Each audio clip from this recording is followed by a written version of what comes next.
এতিয়া আমি মূল বিষয়বস্তুলৈকে যাওঁ যে আপোনালোকে জানে যে কুৰকংশৰ অত্যাচাৰত যেতিয়া মথুৰাবাসী ত্ৰাহি মধুসূদন দেখিছিলে আৰু কৃষ্ণ গোকুলত থকা বুলি যেতিয়া কংসই গম পাইছিল তেতিয়া অসুৰক মাতি আনি কৃষ্ণক গোকুলৰ পৰা অনাৰ কাৰণে আদেশ কৰিছিল আৰু ধনুযজ্ঞ কৰি কৃষ্ণক মৰাৰ তেওঁ প্ৰয়াস কৰিছিল। কংসৰ নিৰ্দেশনা পাই অসুৰে যেতিয়া ব্ৰজধামত গৈ কৃষ্ণ বলৰামক অনাৰ প্ৰস্তাৱ দিছিল গোপীসকলে মানি লোৱা নাছিল। কৃষ্ণৰ অবিহনে আমি এখন্তেকো থাকিব নোৱাৰোঁ, কৃষ্ণক আমি দিব নোৱাৰোঁ। অসুৰৰ আহ্বান শুনি যে তোমালোকে চিন্তা নকৰিবা, কুৰকংশৰ অত্যাচাৰত মথুৰাবাসী ত্ৰাহি মধুসূদন দেখিছে আৰু তেওঁক বধ কৰাৰ পিছতেই মই পুনৰ গোকুললৈ পঠাই দিম।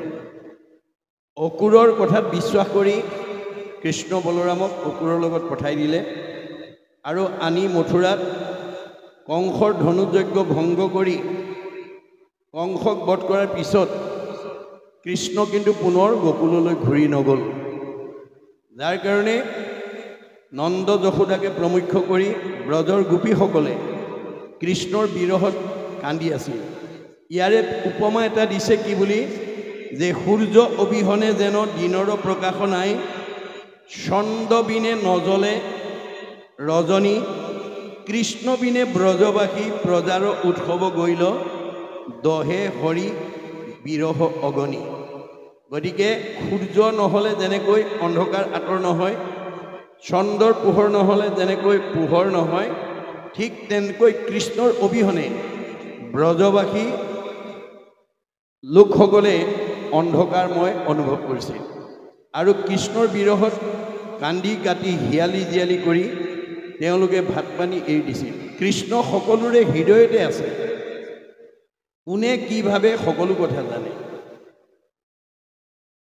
উদ্ধৱক মাতি আনি ক'লে, সখা মোৰ বিৰহত ব্ৰজৰ গোপীসকলে খোৱা বোৱা এৰি কান্দি কাটি হিয়ালি জিয়ালি হৈছে, তুমি গৈ অকণমান প্ৰভুত দি থৈ আহা আৰু মই যে তেওঁলোকৰ হৃদয়তে আছোঁ সেই কথাটো বুজাই থৈ আহা। কৃষ্ণৰ আহ্বান শুনি যেতিয়া উদ্ধৱে ব্ৰজধামত উপস্থিত হ'ল, গোপীসকলে বেৰি ধৰি কৃষ্ণৰ বাৰ্তা ল'বলৈ ধৰিছে। কেতিয়া আহিব, কিয় নাহে, বিভিন্ন প্ৰশ্ন। উদ্ধৱে ক'লে, হে গোপীসকল, তোমালোকে যিজন কৃষ্ণৰ কাৰণে ইমান হিয়াকুল ব্যাকুল হৈছা, তেওঁ দেখোন তোমালোকৰ সকলোৰে হৃদয়ে হৃদয়ে আছে। কেনেকৈ? যেনেকৈ সকলো কাঠতে অগ্নি সোমাই আছে। তেওঁ এটা উপমা দিছে উদ্ধৱে, সমস্ত কাষ্ঠতে অগ্নি আচন্ত ব্যাপী, ঘড়ীখনৰ বিনেতাংক নেদেখে তথাপি। সকলো কাঠতে অগ্নি সোমাই আছে, কিন্তু যেতিয়ালৈকে ঘঁহাই দিয়া নাযায় তেতিয়ালৈকে কাঠৰ মাজৰ অগ্নিটো আমি দেখা নাপাওঁ। উদাহৰণস্বৰূপে জুইচিলা কাঠি আৰু বাঁহটোতেই জুই সোমাই আছে। এহাতে কাঠিটো আৰু এহাতে বাঁহটো লৈ যদি আমি দিনৰ দিনটো বহি থাকোঁ, তাৰ ভিতৰৰ জুইটো আমি দেখা নাপাম। কাঠিটো লৈ যেতিয়ালৈকে বাঁহত ঘঁহাই দিয়া নাযায় তেতিয়ালৈকে জুইচিলা কাঠি আৰু বাঁহৰ জুইটো যেনেকৈ আমি দেখা নাপাওঁ, সেইমতে কৃষ্ণ আছে সবৰো হৃদিত, ভকতি নভৈলে নন্ত কাহাটো বিদিত। আজিৰ দৰে যদি আমি ভক্তি নকৰোঁ, আমাৰ প্ৰত্যেকৰ হৃদয়তে যে কৃষ্ণ আছে এই কথা আমি উপলব্ধি কৰিব নোৱাৰিম। হেন জানি নিতে কৰা শ্ৰৱণ কীৰ্তন, হৃদি মধ্যে দেখা সেহি পংকজ লোচন। এই ধৰণে যদি আমি সঘনে ঈশ্বৰৰ গুণ কীৰ্তন শ্ৰৱণ কীৰ্তন কৰিব পাৰোঁ, তেতিয়া আমাৰ আত্ম উপলব্ধি হ'ব। আমাৰ প্ৰত্যেকৰ হৃদয়তে যে কৃষ্ণ আছে সেই অনুভৱটো আমাৰ হ'ব আৰু তেতিয়া আমি পৰস্পৰৰ প্ৰতি যিটো আন্তৰিকতা সেই কথাটো বাঢ়ি যাব। যাক সৰ্বপল্লী ৰাধাকৃষ্ণনে ধৰ্ম বুলি আখ্যা দিছে। অৰ্থাৎ আজি এই তিনিদিনীয়া কাৰ্যসূচীয়ে আমাৰ ধৰ্ম আচৰণ কৰা হ'ল, ভগৱন্ত নিৰ্গুণ কৃষ্ণৰ গুণলীলা শ্ৰৱণ কীৰ্তন কৰা হ'ল। এনেকৈ যদি আমি সঘনে পৰিৱেশ পাই থাকোঁ, প্ৰত্যেক গাঁৱতে, প্ৰত্যেক নামঘৰতে, প্ৰত্যেক পৰিৱেশতে যদি এনেধৰণৰ অনুষ্ঠান আমি সঘনে কৰি থাকোঁ, তেতিয়া আমাৰ ইজনৰ প্ৰতি সিজনৰ আন্তৰিকতা বাঢ়ি যাব। ইজনে সিজনক ভাল পোৱা ভাৱ যেতিয়া আমাৰ জাগৃত হ'ব, তেতিয়া আমি ঈশ্বৰক লাভ কৰিব পাৰিম বুলি কৈছে। সৰ্বপল্লী ৰাধাকৃষ্ণনে কৈছে, religion binds men to men and men to God. ধৰ্মই কি কৰে? ইজন মানুহে সিজন মানুহক ভাল পোৱাৰ জৰিয়তে ঈশ্বৰক ভাল পাবলৈ শিকায়। ভগৱন্তই কৈছে, মোক ভাল পোৱাৰ আগতে প্ৰথমে তুমি নিজৰ পৰিয়ালটোক ভাল পাবলৈ শিকিবা। মোক ভাল পোৱাৰ আগতে সীমাঘৰীয়া ওচৰ চুবুৰীয়াক ভাল পাবলৈ শিকিবা। মোক ভাল পোৱাৰ আগতে তোমাৰ ঘৰলৈ অহা আলহী অতিথি ভকত বৈষ্ণৱক ভাল পাবলৈ শিকিবা। মোক ভাল পোৱাৰ আগতে দেখাজনক ভাল পাবলৈ শিকিবা। দেখাজনকেই যি ভাল নাপায়, নেদেখাজনক ভাল পোৱাৰ তাৰ অধিকাৰ নাই। ভকতক পাই যাৰ নাহিকে হৰি, সাক্ষাতে মোক পাইলে সিটো পাপী কৰিবেক কি। গতিকে আমি ভগৱন্তক পোৱাৰ আগতে ইজনে সিজনক ভাল পোৱা, আত্মাই আত্মাক ভাল পোৱা ভাৱটো আমি জগাই তুলিব লাগিব। আৰু এই পৰিৱেশটোৱে কি কৰিব? আমাৰ গাঁওখন সমাজখনক একতাৰ দোলেৰে বান্ধি ধৰিব। এইটোকে ধৰ্ম বুলি কৈছে। সৰ্বপল্লী ৰাধাকৃষ্ণনে কৈছে, religion is that which bind society together. ধৰ্ম অন্য নহয় যি সমাজখনক একতাৰ দোলেৰে বান্ধি ৰাখে। But which divide society, breaks it up into parts and makes people fight one another is অধৰ্ম।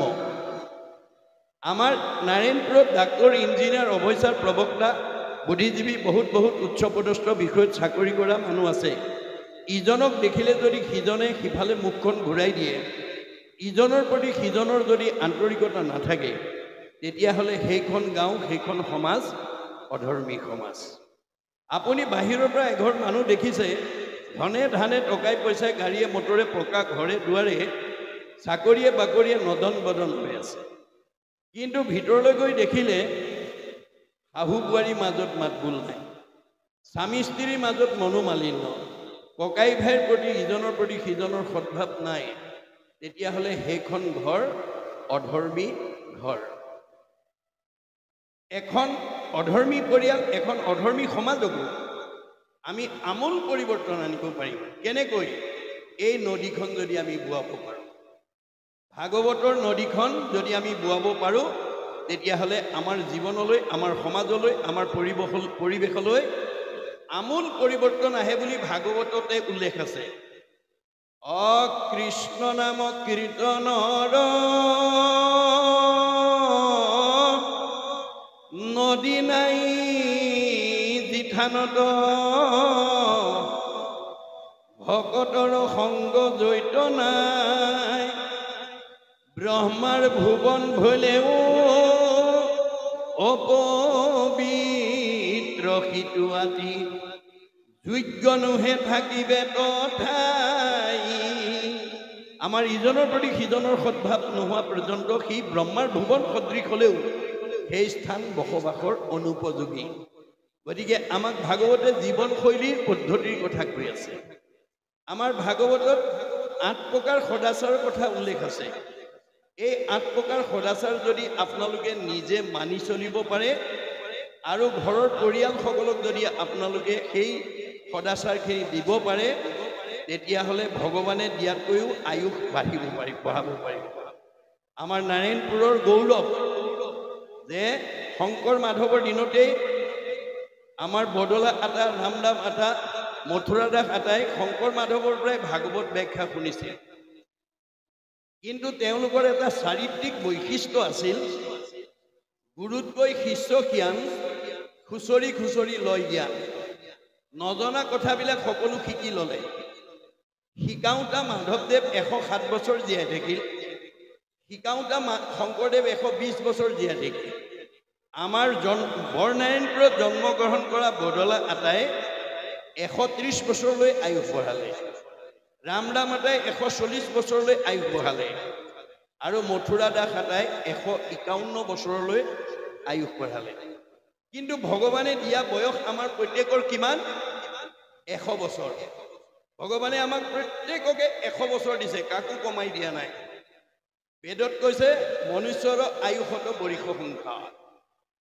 আমাক প্ৰত্যেককে 100 বছৰ দিছে। তৎসত্ত্বেও আজি বহুত উঠি অহা প্ৰজন্ম, সমাজৰ বহুত লোকে 100 বছৰ ভোগ কৰিবলৈ নোপোৱাকৈ আমাৰ মাজৰ পৰা বিদায় লৈছে। কিয়? তেওঁলোকে ভাগৱতৰ এই 8 প্ৰকাৰ সদাচাৰ কথা নাজানে আৰু নামানে। কি সদাচাৰ? কায়ৰ সদাচাৰ, বাক্যৰ সদাচাৰ, মনৰ সদাচাৰ, গমন সদাচাৰ, শৌচ সদাচাৰ, অন্ন সদাচাৰ, স্নান সদাচাৰ, শয়ন সদাচাৰ। কায়ৰ সদাচাৰ কেতিয়া হ'ব? যেতিয়া আপুনি তৃণমূল এটা আত্মাৰ পৰা অনুষ্ঠান প্ৰতিষ্ঠান সমাজৰ উপকাৰ কামত আপুনি দেহটো লগাব। প্ৰাণ দান ৰক্ষানত যেতিয়া আমি এই দেহটো প্ৰয়োগ কৰিম, পৰোপকাৰায় ইদম শৰীৰম, পৰৰ উপকাৰী কৰ্ম কৰিবৰ কাৰণে আমাক ভগৱানে এই শৰীৰটো দিছে। 4 মুঠি জীৱৰ ভিতৰত সৰ্বশ্ৰেষ্ঠ জীৱ আমাক দেহ দিছে। গতিকে আমি যাতে তৃণমূল এটা আত্মাৰ পৰা সমাজ, পৰিয়াল, অনুষ্ঠান প্ৰতিষ্ঠান, দল সংগঠন, দহৰ উপকাৰৰ কামত যাতে আমি সদায় আত্মনিয়োগ কৰিব পাৰোঁ, তাৰ কাৰণে আমাক ভাগৱতে নীতি শিক্ষা দিছে। 2 নম্বৰ বাক্য সদাচাৰ। আমাৰ কথা ক'ব নজনাৰ কাৰণেই আমি বহুতৰ ওচৰত অপ্ৰিয় হ'ব লগা। ভাগৱতে কথা ক'বলৈ শিকাইছে। সত্য, প্ৰিয়, হিত। সঁচা কথা কোৱা মানুহে কালৈ ভয় নকৰে, মূৰ তুলি কথা কয়, সাহসেৰে কথা কয়। মিছা কথা কোৱা মানুহে তললৈ মূৰ কৰি থাকে, ধৰা পৰাৰ ভয় কৰে। আপোনালোকৰ পৰিয়ালত সঁচা কথা কোৱাজনলৈ মিছা কথা কোৱাকেইজনে অলপ সমীহ কৰে। সমাজত সঁচা কথা কোৱাজনলৈ মিছা কথা কোৱাবিলাকে সমীহ কৰে। গতিকে আমাৰ সদায় সঁচা কথা ক'বৰ কাৰণে আমি যত্নপৰ হ'ব লাগিব, ল'ৰা ছোৱালীক সেই নীতি শিক্ষাটো দিব লাগিব। কিন্তু সঁচা কথাটো কেনেকৈ ক'ব লাগিব? প্ৰিয়, শুনিবলৈ ভাল পোৱাকৈ ক'ব লাগিব। সঁচা কথা বুলি দাম্ফি মাৰি ক'লে নহ'ব। আৰু হিত, আনৰ উপকাৰ কৰিব লাগিব। আপুনি কোৱা কথাটোৱে শব্দ ব্ৰহ্ম, ৱৰ্ড ইজ গড, ই অবিনাশী। আপুনি যি লক্ষ্য উদ্দেশ্য ৰাখি বাক্য এৰিব, সেই শব্দই তাৰ প্ৰতিক্ৰিয়া কৰিব। গতিকে মই এটা শব্দ বা বাক্য কওঁতে সাৱধান হ'ব লাগিব, মোৰ শব্দ বা বাক্যটোৱে যাতে কাৰো অন্তৰত আঘাত দিব লগা নহয়। কাৰণ কাক দিব? চবতে ভগৱান আছে। যত দেখা ভূত প্ৰাণী সবাহাকে বিষ্ণু মানে। হিংসা এৰি কৰা। এই ভাগৱতে আমাক কেৱল জীৱনশৈলীৰ কথা, আমাৰ মানৱ জীৱন সুন্দৰভাৱে পৰিচালনা কৰিবৰ কাৰণে যিমানখিনি সম্বলৰ প্ৰয়োজন, সমস্ত সম্বল আমাক ভাগৱতে দিছে, যাক আমি সংস্কৃতি বুলি কোৱা হয়। গতিকে ভাগৱত অধ্যয়ন বিনা কোনো মানুহে জীৱনশৈলী সুন্দৰ পথেৰে আগুৱাই যাব নোৱাৰিব। ইয়াত কোনটো ভাল কোনটো বেয়া ধুনীয়াকৈ আমাক দেখুৱাইছে। যদি আমি বাছি ল'ব নোৱাৰোঁ, আপুনি যিমান বিদগ্ধ পণ্ডিত নহওক, যিমান বেদজ্ঞ শাস্ত্ৰজ্ঞ নহওক, আমাৰ অৱস্থা ব্যাসৰ দৰে হৈ যাব। ব্যাসক ভগৱন্তই বিদগ্ধ পণ্ডিত, বেদজ্ঞ শাস্ত্ৰজ্ঞ, টীকালজ্ঞ, ধ্যানত ভগৱানক সাক্ষাৎ কৰিব পৰা যোগ্য ব্যক্তি কৰি পঠাইছিল। তৎসত্ত্বেও তেওঁ জীৱন্ততে অসুস্থতাত ভুগিব লগা হ'ল। কিয়? তেওঁ প্ৰতিভাটো প্ৰয়োগ কৰিব নজনাৰ কাৰণে। তেওঁ কি কৰিলে? ভুল পথে সমাজক পৰিচালিত কৰিলে। তাৰ কাৰণে তেওঁ পাপ হ'ল। দিনেক পূৰ্বতে পৰা সৰস্বত ঋষি, বদৰিকা শ্ৰমত আচন্ত ব্যাস বসী। কেনেকৈ আছে? উগুল থুগুল মন নাহি সুখ শান্তি, নপান্ত উপায় একো মনে গুণী গান্তি। ব্যাসৰ দৰে বিদগ্ধ পণ্ডিত, বেদজ্ঞ শাস্ত্ৰজ্ঞ, ধ্যানত ভগৱানক সাক্ষাৎ কৰিব পৰা যোগ্য ব্যক্তি হৈও উগুল থুগুল মন লৈ আছে। আৰু কিয় সেই উগুল থুগুল মনে তেওঁ মনৰ জগতখনত প্ৰতিক্ৰিয়া কৰিছে, ভাবি চিন্তি উত্তৰ বিচাৰি নাপালে। অধু মুখে আছে বসি হুয়া নিশ বদ, সেহিবেলা তৈত্যাসী মিলিল নাৰদ। তলমূৰ কৰি আছে, মন মাৰি আছে। তেনেকুৱাতে ভগৱানে পঠাই দিছে, যোৱা, মোৰ ভকত বিপদত পৰিছে, আঙুলিয়াই দিয়া ক'ত ভুল হৈছে। হাতে বিনা যন্ত্ৰ মুখে ৰাম নাম, হৃদয়ত কৃষ্ণ মূৰ্তি স্ফূৰ্তি অবিশ্ৰাম। নাৰায়ণ নাৰায়ণ। নাৰদক পঠাই দিলে, আহি গ'ল। নাৰদৰ আনন্দ মূৰ্তি দেখি সচকিত হৈ আহা আহা দেৱঋষি, পাদ্য অৰ্ঘ আশ্ৰমণি লৈ তেওঁক আসনত বহুৱাই উদ্দেশ্য ব্যাখ্যা কৰিছে। পাদ্য অৰ্ঘ দুটা শব্দ প্ৰয়োগ কৰিছে। পাদ্য মানে ভৰি ধোৱা পানী, অৰ্ঘ মানে মুখ ধোৱা পানী আমি ভকতক ভৰি ধোৱা পানীয়ে মুখ ধুবলৈ দিব নালাগে বেদৰ মতে এতিয়া বহুতে এই কথাখিনি সলনি কৰিছে বা সংস্কাৰ হৈছে বহুতে নজনাবিলাকে ভৰি ধোৱা পানীৰে মুখ ধুবলৈ দি আছে এইটো আপোনালোকে সংস্কাৰ কৰিব এইটো বেদে আমি যেহেতু ভাগৱত শুনিছোঁ ভাগৱতে আমাক এই নিয়মৰ কথা কৈ আছে তেতিয়া ব্যাসৰ আহ্বান শুনি নাৰদে ক'লে মই উদ্দেশ্য ব্যাখ্যা কোৱাৰ আগতে তুমি কোৱা তোমাক ভগৱন্তই বিদগ্ধ পণ্ডিত বেদজ্ঞ শাস্ত্ৰজ্ঞ টিকালজ্ঞ কৰি পঠাইছিলে ধ্যানত তুমি ভগৱানক সাক্ষাৎ কৰিব পৰা যোগ্য ব্যক্তি কৰি পঠাইছিলে তৎসত্ত্বেও তুমি এনেকৈ মন মাৰি আছা কিয় সেই বিষয়ে মোক কোৱা নাৰদৰ আহ্বান শুনি ব্যাসে ক'লে হে দেৱঋষি মই ক'ত ভুল লাগি মই নিজেই নাজানো তুমি অৱতাৰী পুৰুষ হিচাপে মোক আঙুলিয়াই দিয়া এই বক্তব্যটোৱে আমাক কি শিকাইছে যে ২৪ অৱতাৰৰ ভিতৰত ব্যাসো এজন অন্যতম অৱতাৰ তথাপিতো মান্যতা কাক দিলে নাৰদক এইটো হৈছে কি দাস্যত্ব ভাৱ আমি সমাজত নজনা কথা জানিবৰ কাৰণে নুবুজা কথা বুজিবৰ কাৰণে আমাৰ দাস্যত্ব ভাৱ লাগিব দাস্যত্ব ভাৱ নথকা মানুহে কেতিয়াও নজনা কথা শিকিব নুবুজা কথা বুজাৰ কাৰণে অনুৰাগী হ'ব নোৱাৰে সেইকাৰণে আমি দাস্যত্ব ভাৱ সম্পন্ন হ'বৰ কাৰণে আমাক ভাগৱতে শিকাইছে আমাৰ দাৰ্শনিক পণ্ডিতে কৈছে to become great one we must be humble আপুনি সমাজত নিজকে এজন বিশেষ ব্যক্তি হিচাপে প্ৰতিষ্ঠা কৰিবলৈ হ'লে এগৰাকী বিশেষ ব্যক্তি হিচাপে পৰিচিত হ'বলৈ হ'লে আপুনি বা মই নম্ৰ স্বভাৱৰ হ'ব লাগিব অহংকাৰী মানুহক কোনো মানুহে ভাল নাপায় সমাজে ভাল নোপোৱাজনক ভগৱানেও ভাল নাপায় গতিকে আমাক ভাগৱতে নিয়মৰ কথা শিকাই আছে গতিকে আমি নম্ৰ ভাৱৰ দৰে হ'ব লাগিব তেতিয়া তেওঁৰ সেই আহ্বান শুনি নাৰদে তেওঁক কৈ দিলে কি বুলি নাৰদ বদতি শুনা মহামুনি ব্যাস তুমি শেষ কৰিলা সবে জগতকে নাশ তোমাক ভগৱন্তই বিদগ্ধ পণ্ডিত কৰি পঠিয়াইছিলে সমাজখনক ভাল পথে পৰিচালিত কৰিবৰ কাৰণে তুমি কিন্তু নিৰন্তৰে পশুল লোৱাইলা তুমি প্ৰাণ নাহি মন্দ কৰ্ম আৰু ইহাৰ সমান তুমি পশু বলি দি ধৰ্ম আচৰণ কৰিবলৈ শিকালা গৰিহিত কৰ্মকো কহিলা ধৰ্ম বুলি তোমাৰো বচনে লোক নাখিল কমলি তুমি বেয়া কামো ভাল বুলি কৈ দিলা এই যুগৰ বিদগ্ধ পণ্ডিত তোমাৰ কথা চবে সঁচা বুলি মানি ল'লে স্বভাৱে লম্পট বিষয়ত অনুৰাগ স্বৰ্গ পাইব বুলি ৰংগে কাটে সংসাৰ তুমি হিংসা ধৰ্ম শিকাই দিলা আকস্মিকে লোকক শিকাইলা হিংসা ধৰ্ম নুবুজিলা তুমিও বেদৰ তত্ত্ব মৰ্ম বেদ তুমি ৪ বেদ ১৪ শাস্ত্ৰ ১৮ পুৰাণ ৰচনা কৰি বিদগ্ধ পণ্ডিত হিচাপে সমাজত পৰিচয় ল'লা কিন্তু বেদৰ তত্ত্বই বুজি নাপালা বেদে কি কৈছে যত দেখা ভূত প্ৰাণী সবাহাকে বিষ্ণু মানি হিংসা এৰি কৰা উপকাৰ মই চবতে আছোঁ দেই কুকুৰৰ চিগাৰ লৈ গদৰ ভৰু আত্মাৰাম দেহটোহে কুকুৰ মেকুৰী গাহৰি আত্মাটো নহয় গতিকে পাৰিলে কাৰোবাক উপকাৰ কৰিবা কাকো হিংসা নকৰিবা তুমি কিন্তু হিংসা ধৰ্ম শিকাই দিলা মানুহবিলাক স্বভাৱে লম্পট বিষয়ত অনুৰাগ স্বৰ্গ পাইব বুলি ৰংগে কাটে সংসাৰ হাঁহ পাৰ ছাগলী বলি দিলে স্বৰ্গ সুখ পাই বুলি কৈছে চবে জঁপিয়াই পৰি সিজিল তোমাৰ ঋষি পৰম অন্যায় নাহি সুস্থ চিত্ত তব সেই অভিপ্ৰায় তুমি এজন বিদগ্ধ পণ্ডিত হৈ সমাজখনক ভুল পথে পৰিচালিত কৰাৰ কাৰণে